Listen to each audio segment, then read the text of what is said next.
Marketing തന്ത്രം എന്ന് പറയുമ്പോൾ ഇപ്പോൾ പുറത്തു വന്ന ഡോക്യുമെൻ്റ് അനുസരിച്ച് 180ഓളം പേജുകൾ അങ്ങനെയൊരു സ്ഥാപനം അങ്ങനെ പുറത്തു വിടാറുണ്ടോ? സാധാരണ പുസ്തക മാർക്കറ്റിംഗ് സ്ട്രാറ്റജി എന്നുള്ള നിലക്ക് പുസ്തകത്തിൻ്റെ ചെറിയ ഭാഗങ്ങളൊക്കെ പുറത്തു വിടുന്നല്ലാതെ പൂർണ്ണമായി പുറത്തു വിട്ടാൽ അത് അതിൻ്റെ മാർക്കറ്റിങ്ങിനെ ബാധിക്കല്ലേ ചെയ്യും?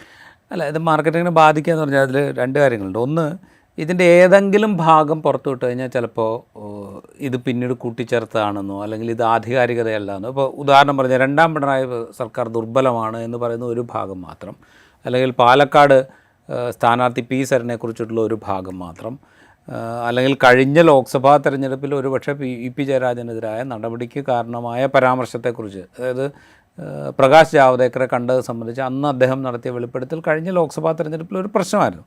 അന്നാണ് വോട്ടിംഗ് കഴിഞ്ഞതിന് ശേഷം പിണറായി വിജയൻ വന്നിട്ട് ശിവനും പാപിയും സംബന്ധിച്ചുള്ള കമ്പാരിസണൊക്കെ നടത്തിയിട്ട് ശിവനും പാപിയെ പോലെ ആവും എന്നൊക്കെയുള്ള പരാമർശമൊക്കെ നടത്തുന്നത്.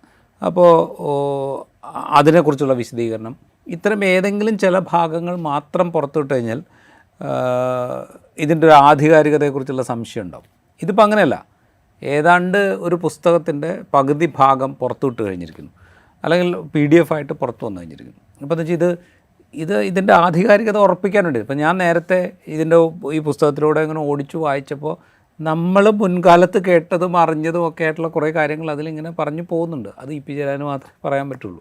അപ്പോൾ അതവിടെ എസ്റ്റാബ്ലിഷ്ഡാണ്, ഇത് ഇദ്ദേഹം എഴുതിയതാണ് എന്നുള്ളത് എസ്റ്റാബ്ലിഷ് ചെയ്ത് കഴിഞ്ഞ കാര്യമാണ്. അപ്പോൾ അതിന് വേണ്ടിയിട്ടായിരിക്കാം, ഇതിൻ്റെ ഒരു ആധികാരികതയ്ക്ക് വേണ്ടിയിട്ടായിരിക്കാം ഇത്രയും പേജ്. അപ്പോൾ ഇനി വരാനിരിക്കുന്നതിൽ എന്തൊക്കെയാണ് ഉണ്ടാവുക എന്ന് പറയുന്നൊരു പി ജയരാജൻ തന്നെ പറയുന്നത്, ഞാനിത് എഴുതി തീർത്തിട്ടില്ല, ഇനിയും കുറച്ച് പേജുകൾ കൂടിയുണ്ട്. നമ്മൾ അറിയുന്നതനുസരിച്ചാണ് ഏതാണ്ട് 300 പേജ് വരും. അപ്പോൾ ബാക്കി വരുന്ന ഒരു 120 പേജുകളിൽ എന്തൊക്കെയായിരിക്കും ഉണ്ടാവുക എന്നുള്ള ഒരു കൗതുകമോ ഔത്സുക്യമോ ഒക്കെ ഉണ്ടാവും. അപ്പോൾ അത് ക്രിയേറ്റ് ചെയ്യുക എന്നുള്ളത് DC യുടെ മാർക്കറ്റിംഗ് ടെക്നോളജിയാണ്. അതിന് വേണ്ടിയിട്ടായിരിക്കും എന്നാണ് ഞാൻ വിചാരിക്കുന്നത്.